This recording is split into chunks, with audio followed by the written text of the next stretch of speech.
Welcome. Good morning.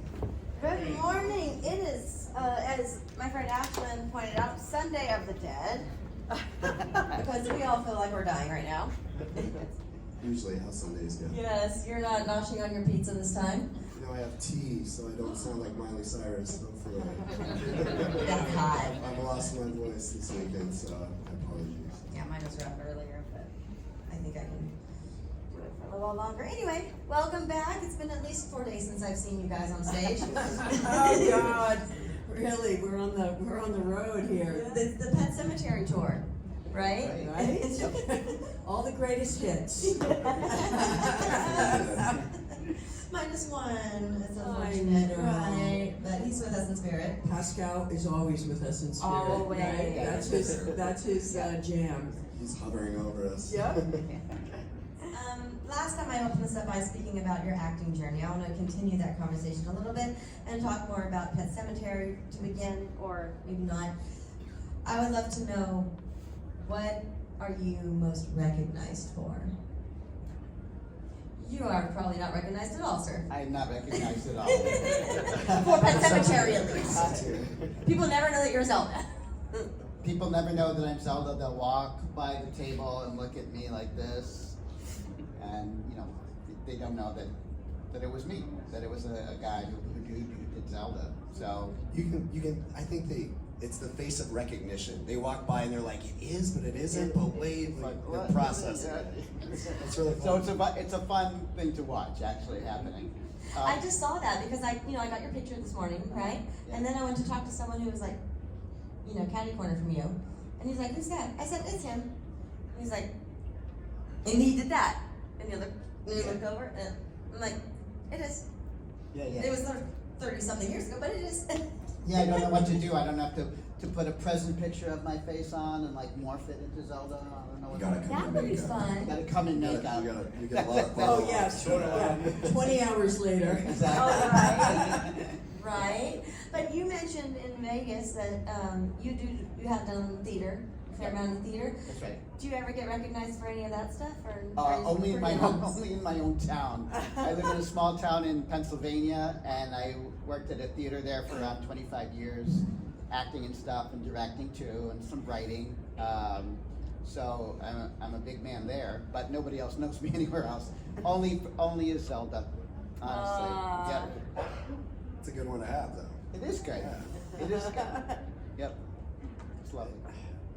Come to a lot of horror cons, so I think the horror credits, Pet Cemetery and Wes Craven's New Nightmare. It's funny to see people will come with family, or they'll drag a friend along who isn't necessarily die-hard horror, and you can tell, one person might be like, oh, that's cool, but oh my god, this one, and then it'll be the opposite for somebody else. Like the horror fans, definitely Pet Cemetery and New Nightmare. Excuse me. But then like the friends or the mom or this or that, like I think Kindergarten Cop is a big one, and Full House.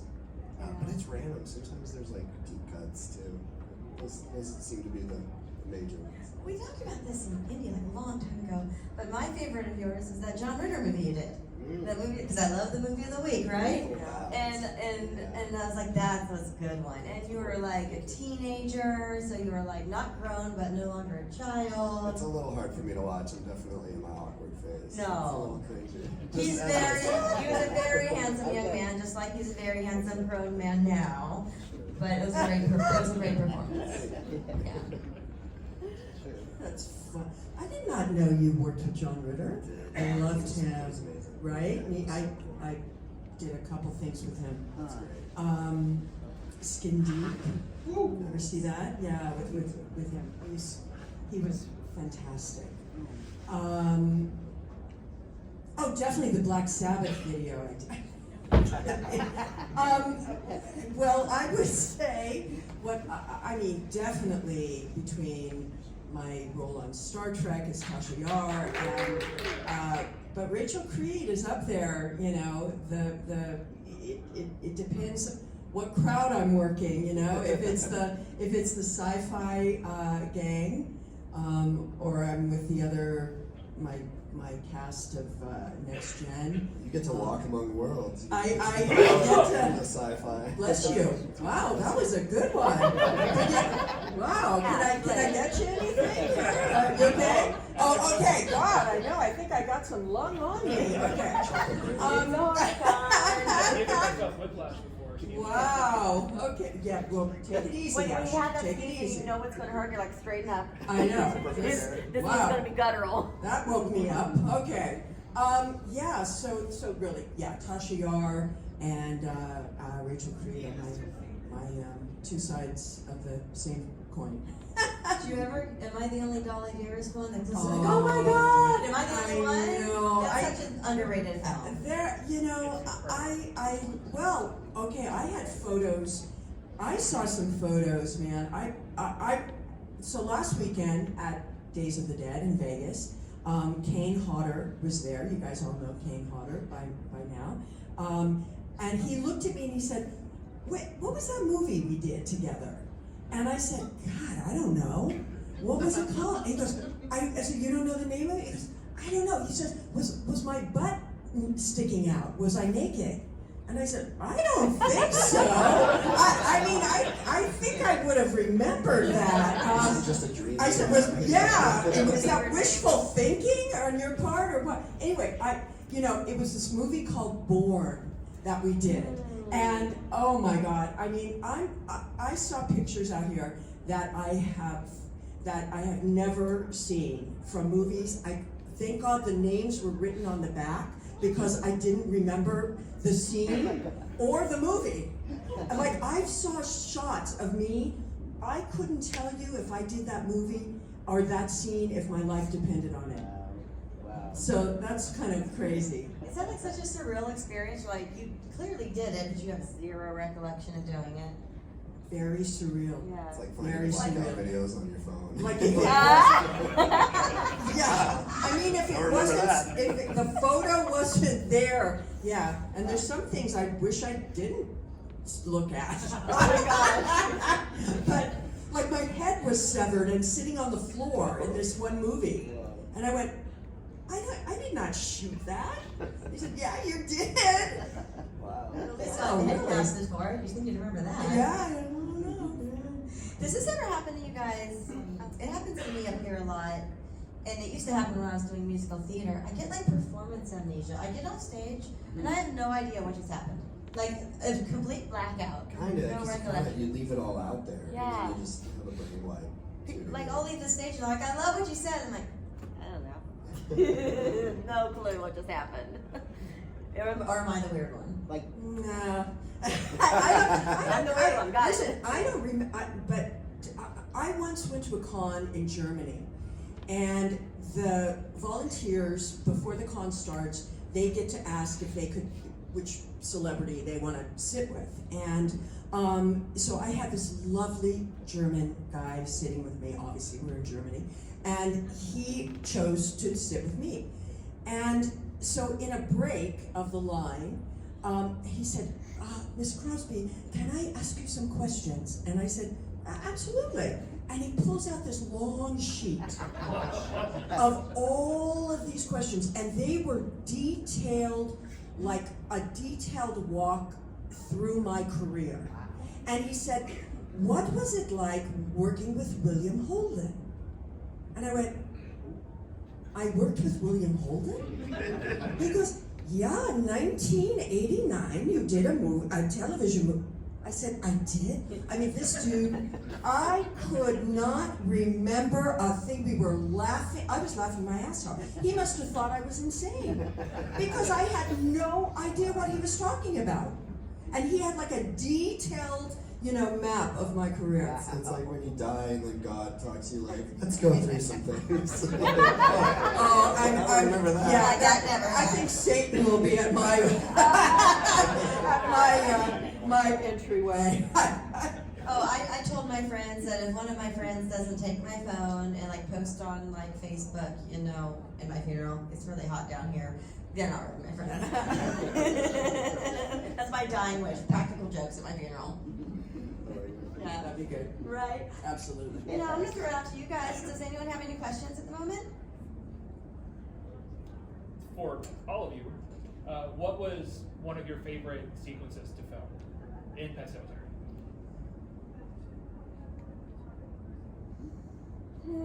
already. Again with the Was I in that movie? amnesia. It's hard for you. Yeah, I don't remember much at all from it. I would imagine the truck sequence. I've seen the most pictures from behind the scenes of that, I think, like home movies and stuff. And it seemed like quite a to-do to have the truck, and there was a large mirror in the road. I'm not even sure how they were using it. I think it was to distort it and make it look very, like, a lot closer than it was. Yeah, I would imagine that was a big day. Do you have any memory of Fred Gwynn at all? Very, very little. My parents said I loved him, that he was like grandpa, that we would play all the time, and we just got along great. And I always thought that would just be so cool. It's a shame the timing wasn't better for conventions and doing reunions like this when he was still around, because I'm sure he would love this. He would have been leading the gang. Yeah, the stories he would be able to share. You know, he shared such great stories with us on set. But I loved the family sequences in the Creed house where, you know, Church is running around and I'm feeding the baby and I'm walking around with little baby Miko in my arms, and I know, and Ellie's running and Lewis is doing stuff. You know, the house was so beautiful. It was just this beautiful Maine yellow house, and it just had this just great, the writing was great, and it had this joyful spirit to it, which was why when it turns, it's so devastating, you know, because you see this lovely, beautiful family just getting go, and everything Rachel wore, Rachel Creed, you know, her look, her style, her vibe.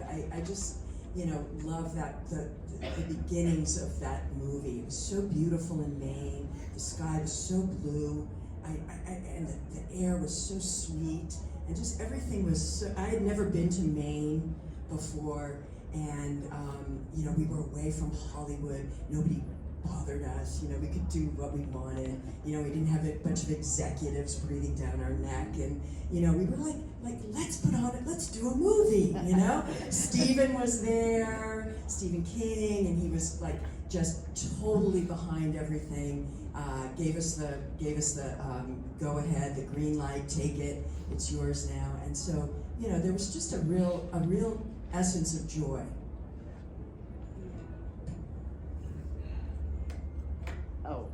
Favorite part? Favorite part? Well, I'm only in like 3 minutes of the movie, so I guess the second minute. That middle section, right? I do remember like being on the bed, when she's on the bed and she kind of like does this thing from turning around. I remember like Mary saying, "What do you want to do here?" And we want you on the bed, but what do you want to do? And I remember like, you know, having input in that and having fun, you know, trying stuff. That's what you like to do, you know, as an actor, make something up. So I think that was my favorite part. Yeah.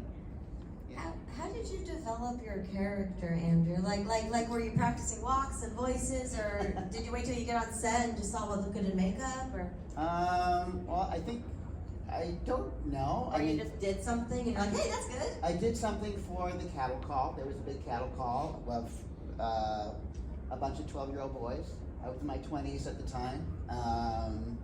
I did something. I don't remember what it was. They liked it, I guess. And then I met Mary, who I'd like to hear you talk about, actually, Director Mary Lambert, because I got to be with her, you know, that night but I didn't really get to know her. I just know that she was so supportive and lovely.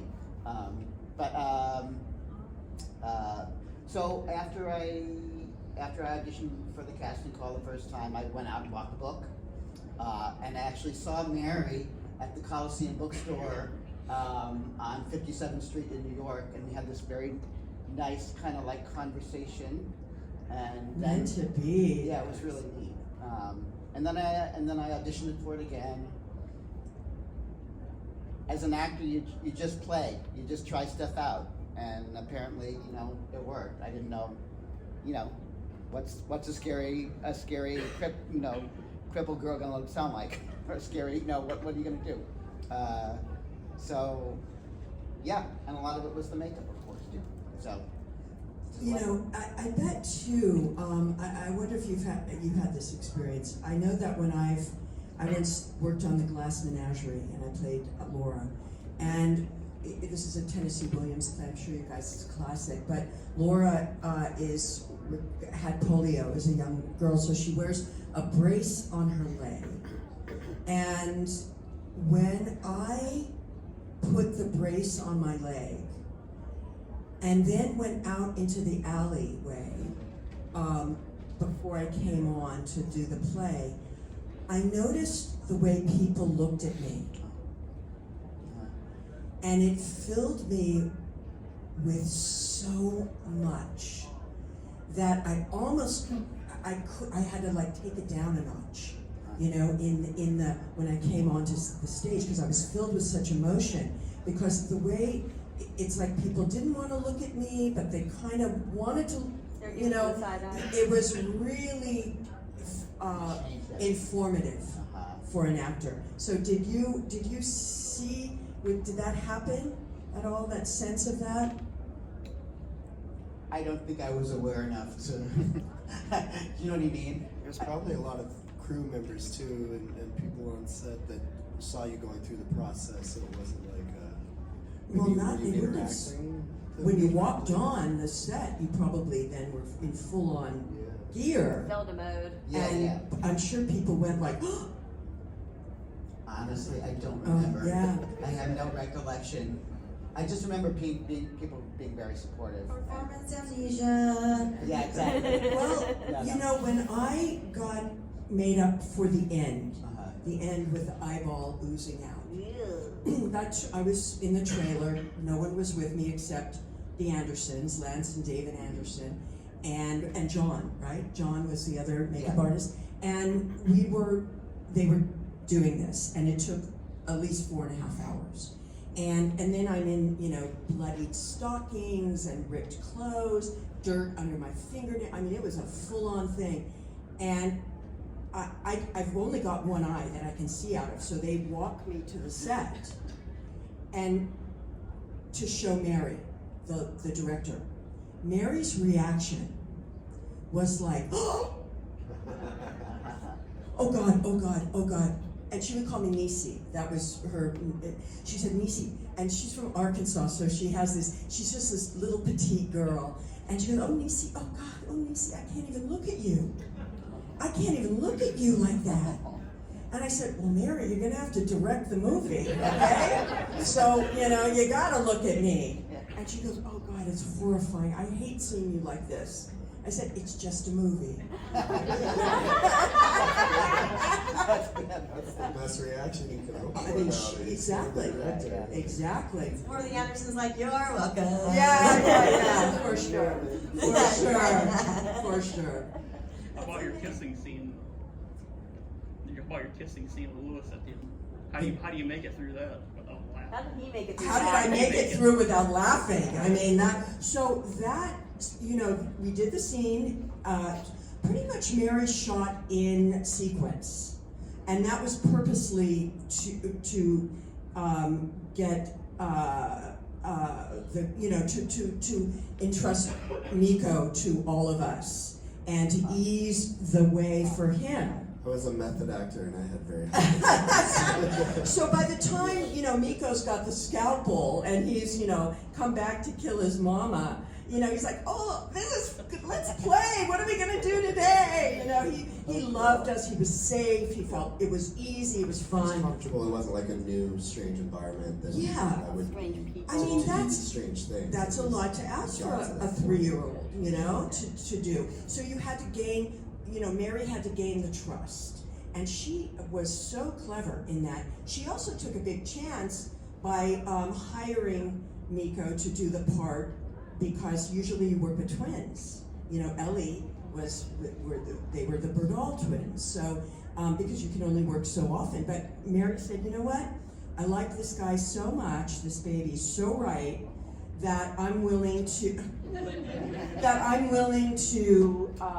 work extra hard for this. And we were all on board. We said, absolutely, whatever you guys, you know, if we need to play with me, you know, we play with Miko when nobody's shooting, and just so he knew that, you know, I'm your movie mommy, you know, this is movie daddy, and all good, all good.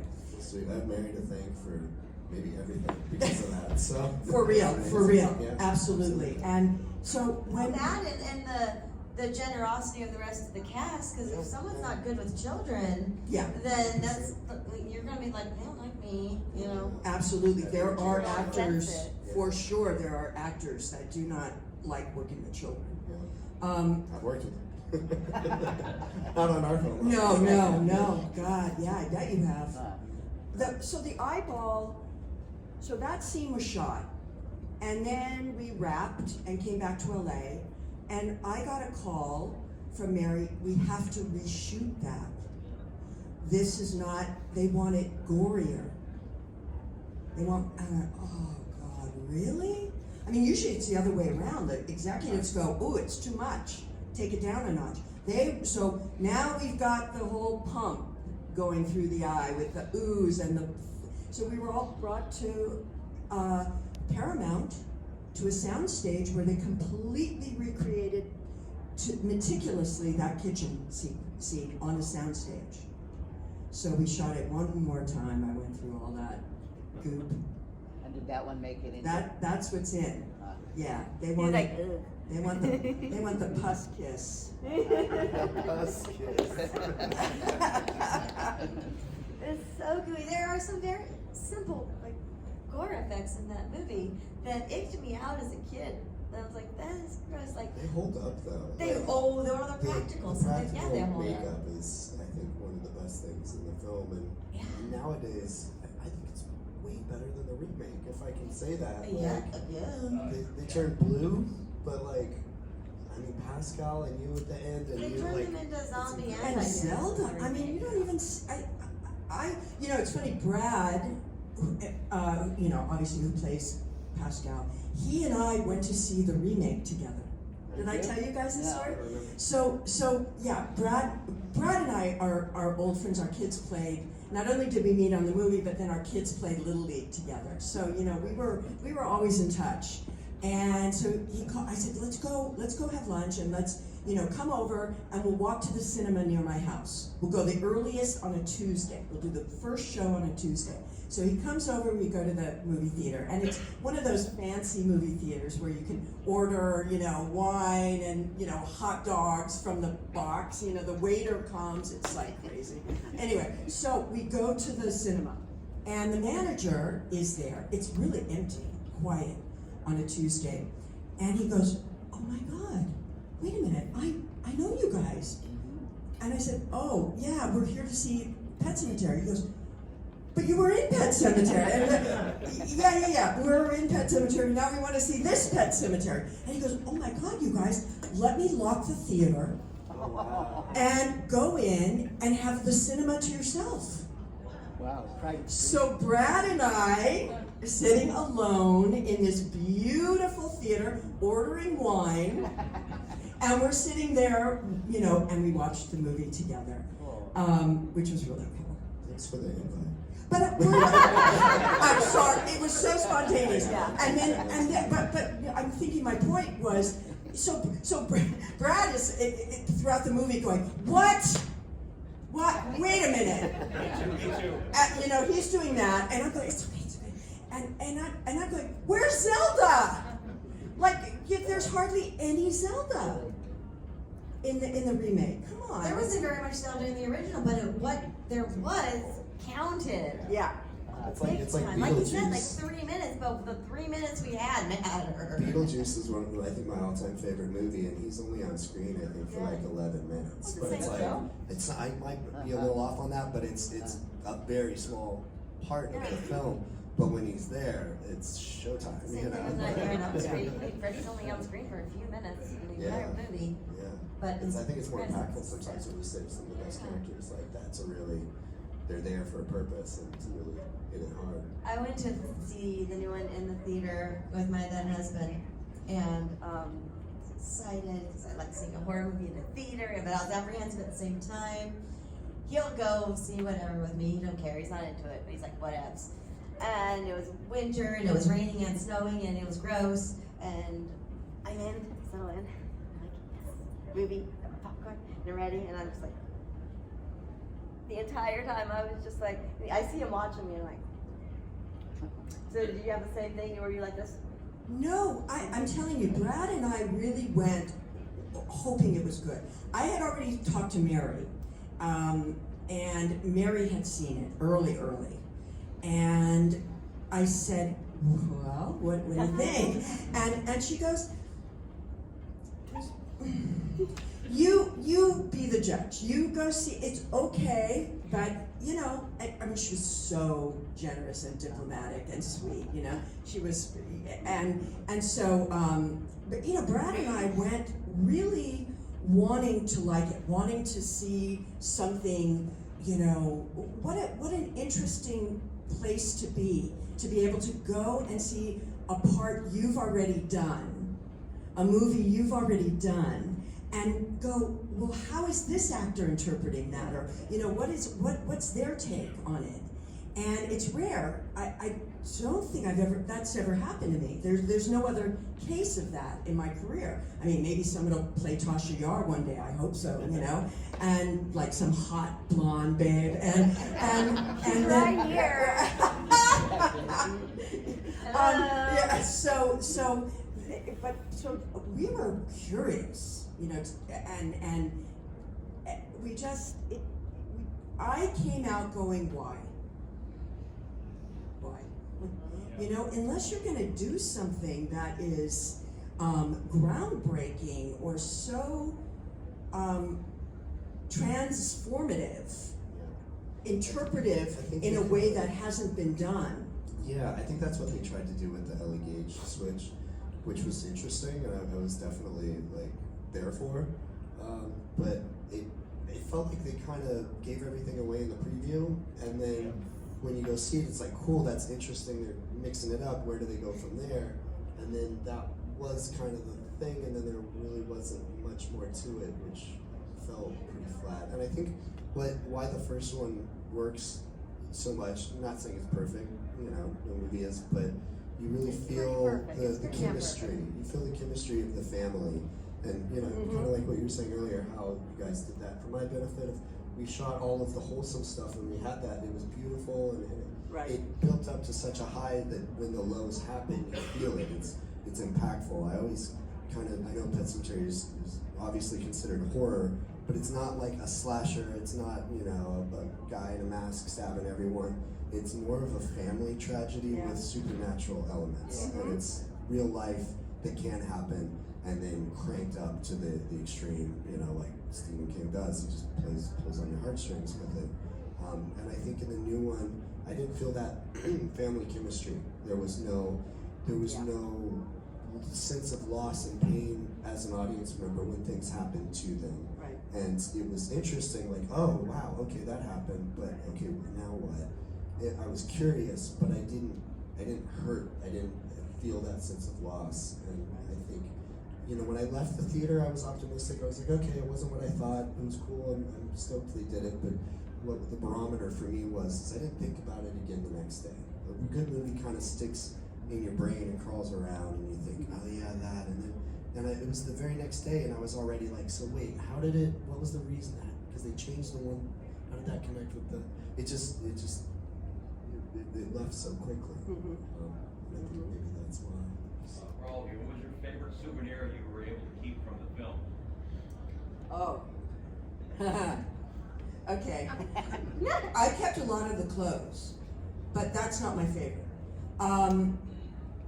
So at the end of filming, the studio, as a wrap present, gave us all a stuffed toy cat church. And I still have mine. I still have mine. And then Mary, the director, gave me a kitten church, a real kitten. Oh. Yeah, and I was, you know, dying. Was it from a litter of it was of the from, film cats? yes. Really? Yes, but I had 2 cats, and my now ex-husband wouldn't let me bring the 3rd cat home. But I divorced him, so. Can I have the cat back, please? Yeah, now I can get the cat. That's hard though, yeah. 3 Yeah. cats, that's, Yeah, that's it- crazy cat lady territory. It's the law. Once May- you have 3. It's like kind of edging towards. You're Yeah. not the crazy cat lady if you're married. Yeah. I'm just saying. That's true. I That's think true. it's it, for sure. Anyone else? We were talking before you guys had come in the room that kind of like how you just came from Las Vegas and it's hard to find different questions so that not every panel you guys have to answer the same thing over and over. So I kind of had like the thought from you was to turn it back on you for each of you. What is the question that you always get that you wish no one would ever ask again? And then the other side of that, what's the question you wish the fans would ask? I don't know that there is one, but it's always fun to. There's always going to be surprises. You think you've heard it all, and then sometimes you get some curveballs. It's just fun to meet everyone and interact and get to hang out. So that's probably a cop-out answer, but it's honest. People always want to know how long the makeup took, and it's a very valid question because it took a really long time. And I don't mind answering that, but I don't know what I would want people to ask me. I just don't know. What was your bra size at Zelda? What was your bra size as Zelda? That's great. It's 0 Did count. you do any like fashion shows? Well, I do love that dress, actually. I was I'm gonna- really good in that dress. And how did your a good drag color. career go after Pet Sematary? Right down. I saw it in the theater back in, was it 89 when it came out, fall of 89. A young lady sitting in front of me, the part where he gets hit by the semi, absolutely freaked out. I don't know if she knew somebody that had been through that. Is that something that happened? Had you guys ever heard of that happening in that movie? Or, you know, I mean, this gal, she had to be taken out. It was that bad. Wow. Absolutely. I've freaked out never when she got hit heard by the of semi. that. Yeah. I don't doubt. I mean, statistically, Yeah, it's. that was in Iowa, you know, a small town. I did talk to somebody in the show one time who was a truck driver, and he told me a story of how someone committed suicide by stepping out in front of his truck. Oh my goodness. Yeah, and he talked to me like about the film and how that impacted him and how it was difficult and it was really interesting. It was a powerful conversation. He seemed, fine, well adjusted. It was many years before, but it was cool to kind of like talk through it with him and it's part of life, it happens. I mean, that, is a testament to the power of the filmmaking, And again, my hat's off to Mary for setting that shot up in that way. I mean, it was horrific. And it was terrifying to shoot. I mean, to have that approaching that day, knowing what was going to happen, and for us to be having this beautiful, sunny picnic, and knowing what was about to happen. I often think, and we talked about this in Vegas, that had I been a mother at that point, both Mary and I weren't mothers yet. We are now mothers of boys. But it almost saved me, in a way, to be able to act that. It is because I've seen the movie before I had a child, and I've seen the movie after I had a child, and it definitely hit me differently. It's a horrifying, terrifying moment in that movie. I mean, probably the most Was that day harder or the funeral? Very different state of being. You know, because that starts out so lovely and so fresh and so fun and delightful, and then you just have to be surprised. You know, so you can't play it before. The funeral, like I said, I had to stay all day in that zone. That was exhausting and awful to, you know, be in that place all day long.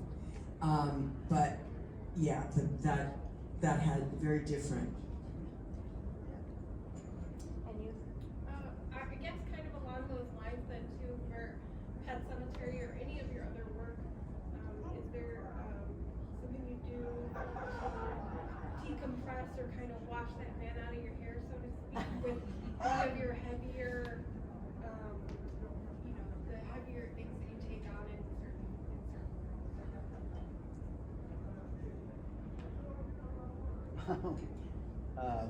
Well, Zelda was a long time ago. But in doing theater, usually after you come off of your show, usually you're up for a few hours because you're all adrenaled. So a glass of wine often helps. Washing, taking a shower, taking a walk, being outside, stuff like that grounds you. This helps. Yeah, I think the beforehand is a lot worse. Once it's done, it's like, okay, I got it out there. You put it all out there, and then it's, you know, you feel either good or less about it. You know, like, hey, it feels good. It's relief because then you get the euphoria of like, oh, okay, nailed it. Like I don't have to worry about it. It's not on the horizon of you know, having to prepare or be concerned with how it's going to turn out. So yeah, I mean, if you're like, I had a few like really big crying, like bawling scenes as a kid, and sometimes when you get in that space, you tend to stay there a while. You can't always turn it on and off, but it's not, you know, it's not that bad. Yeah. From what I don't know. Maybe I blocked it. I think too that as an actor, it's part of what you need for a skill. You know, you need to be able to leave it. You know, you have to know how to do that, and that just, you know, it's just part of what we do, what we know how to do, and you know, you can't. I mean, there have been moments, you know, you can, if you're playing something edgy or, you know, like you might find all of a sudden you're bringing this character home a little bit, you know, and then you go, okay, well, that's not happening. That's not right. That's not good. Okay, this is ridiculous. I know you got to be able to differentiate and be able to disconnect. Otherwise, you'll have a very strange life. You know, Miko, I promised you in Vegas that before our next interview, knowing this was coming up, I would watch Dylan's New Nightmare. And I did. And I liked it. Okay. Good job. That was an emotional part for you too, though. There's a moment. Yeah, I enjoyed that. So, can you talk a little bit about that, the making of it, and then getting it out there? Yeah. And by the way, I love hatches. The mere thought of a hatchet 5, I was reference. like, ooh, hey, please. Yeah, that was all Cecil's doing. Yeah, I guess for those that might not know, I did a short film recently that's a fan film.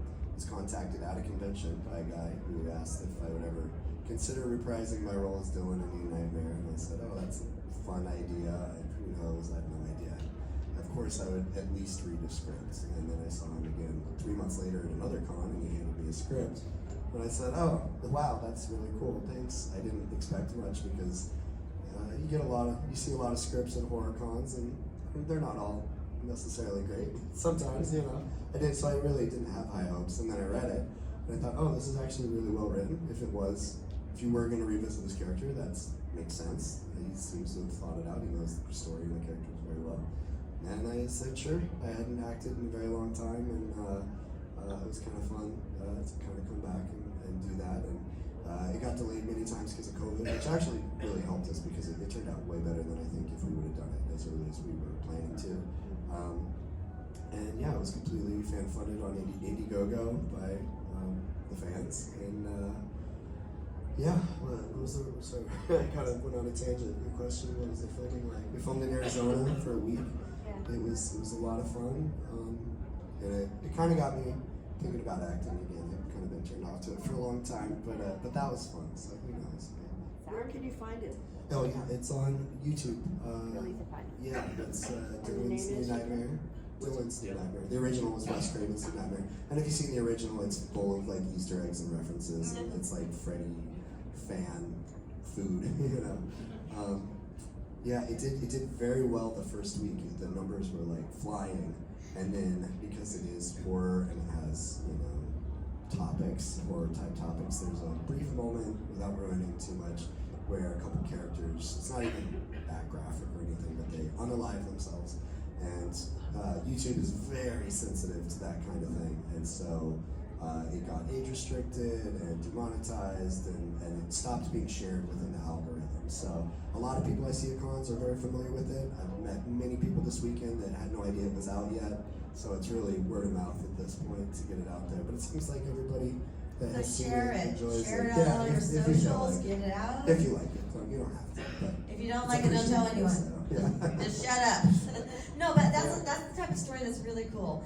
You know, they did it. Stephen King did it with Dr. Sleep, revisiting this child that went through some crazy trauma as an adult and seeing how messed up or not they are and how it affected them in the long run. Because we don't see what happens later. Well, that's what I was concerned about with Miko.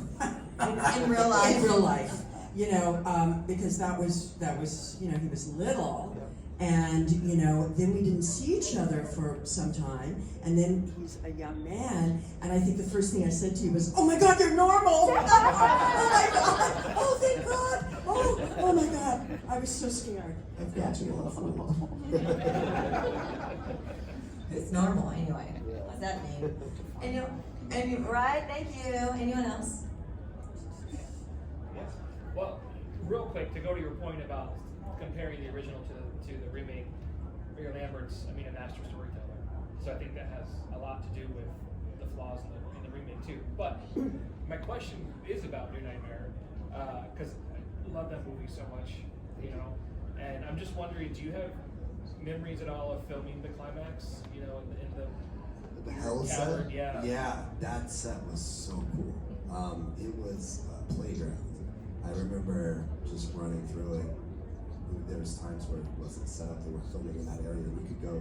They didn't have all the props necessarily. It was kind of the bones of it, but it was all interconnected. The layout was very different than it seems when you watch it, because the way they edited it. It was kind of long, but then it had little rooms that would kind of peel off. But the detail and just being 7 and being in a Freddy movie and being in like hell, it was a ton, dude. It was awesome. Yeah, that was one of the fun parts of it. It looked like the detail that you see like Disneyland. Yeah, it did feel kind of like an amusement park vibe a little bit. Yeah. I mean, obviously dark and creepy, but and you could, you know, you'd turn a corner and then it would just be plywood and beams, and you'd have to go up stairs. Oh, okay. Fun fact: in the beginning of the movie, the dream sequence that Wes is filming when the robotic hand comes to life. That behind the scenes, that was in the house set, the same house set that's at the end that they're filming, where he's chopping his hand off and then the credits. And then the behind the scenes where we come down like the wooden stairs, that's just the backside of one portion of the house set. So it's kind of meta on that level too. Was the water heated? It was. Thank goodness. Yeah, it was like almost like a jacuzzi. It was really fun doing that. I remember because I was little, I was so scared about getting water in my nose. And I was like, can I plug my nose when we jump in? And like, okay, I'll do it, I can do it. Like, yeah. Fred was mentioned earlier. Can you share, maybe not you, any specific special memories you had working with him, talking with him, even like after Pet Sematary, if you guys kept in touch? Well, I was, fortunate enough to arrive in Maine 2 weeks before we started shooting, and Dale Midkiff and Fred and Mary and Stephen King and I sat around a conference table in a room and just talked about the script, about the story, about what we were after, who were these people, how did this happen, what is the essence really of this story. And so it was just a wonderful chance to connect, get to know each other for the first time, and establish this trust and these relationships. And Fred just began to embody Judd Crandall. He just began to get the voice, the laconic movements, a Maine accent is so specific and very difficult to get right. And he just, you just saw it happen before your eyes. And he raised the bar so high that it just brought all of us, up. His acting was so good that we said, okay, we got to bring our A game here, There's no, and not that, and that was always our intention, but it was like, when you work with good actors, it makes you a better actor. So that was tremendous. He would have us over for dinner at times. He and his wife Debbie, they rented this, we all had our houses individually, and she would love to cook, and we would have some cocktails, and he also wrote children's books. So I have one of his treasures, yeah, his children's book. And there's a name for what he did. He would like I forget the word. Like puns, they're like, yeah, they're like, exactly. The drawing would match. Exactly, so say for instance the expression pigeon-toed. He would have a pigeon, with a big toe, and he would do the illustrations. And it's there's literal. It's like you would play with the English language, yes. different sayings, and then would there's a do word, the drawings as literal. I forget the word for that, but he just signed a book for us, and he's just a very, very special human being, and brave and honest and grounded, and really had such a career. Anyone else want to contribute? I don't think I met Fred. Was he? I have a question for you because I feel like I did meet him, but I don't know if I made it up since. Right. So was he there at the very end of the shooting? Because that's when I was there, the last couple of days. So I feel like I have a memory of seeing a very tall man and shaking his hand, but I don't know if that's true. The timeline is blurred. I don't remember. I mean, I know that that's very possible because I do feel as if the big fire sequence of the Crandall house was saved for the very end in case everything went to hell. I mean, that was crazy what they did. So this is what's amazing about this movie. So the Creed house in the book, is on that road, and across the street is Judd Crandall's house. That's what they found. That doesn't happen. The Creed house is on a big highway, and Judd Crandall's house is across the street. So that always blew my mind. And so in the big finale, when Judd Crandall's house goes up in flames, that sequence was unbelievable. I even went to the set. I'm not even in that sequence, but I went to watch this. And, they built a big fake facade, like loaded with fuel. And that thing went up like a bomb. So they had to burn the fake house in front of the real house. Yeah, and have it be blazing, but safe for the Real House. For the Real House, and it worked. Yeah. It's one of the most amazing stunts and special effects I've ever seen. That's cool. And Yeah. there was no damage to the Real House No at all. damage at all. Wow. Nobody was killed. That's No animals were harmed in the neighborhood. The church was already dead. And the house is intact. Yeah.